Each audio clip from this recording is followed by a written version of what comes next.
နောက်တယောက်နဲ့မင်းစင်မပြေတာမျိုးနောက်တယောက်နဲ့မင်းမပြောတော့တာမျိုးတကယ်လို့များနေပြီးမှအစားထိုးတော့မယ်ဆို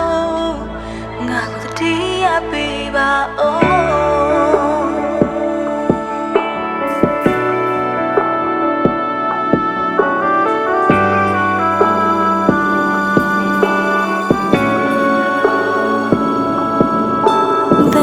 စနွေဖြတ်ဖို့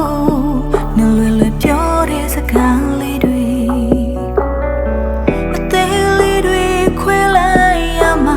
နေဟာပြောသူလေးမျက်နှာတွေများတယ်တည်တွေငါကြလေဖျားစင်ချတောင်မချမဲအထဲမှာငါလိုလူပါတယ်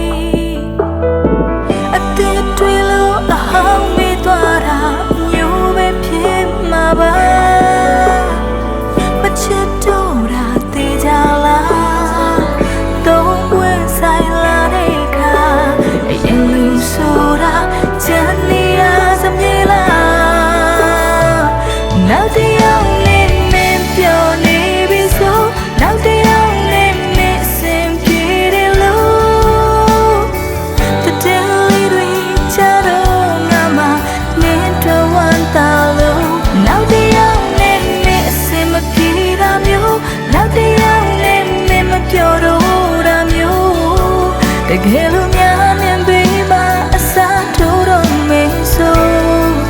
ငါကိုတည်းရပေးပါ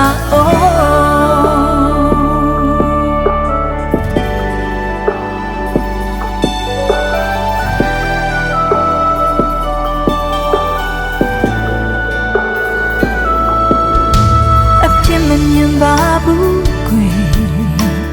ချစ်နေမိတော့တောင်မချမဲအထဲမှာငါလိုလူပါတယ်အသေးတွေလို့အဟောင်းမေးသွားတာမျိုးပဲဖြစ်မှာပါ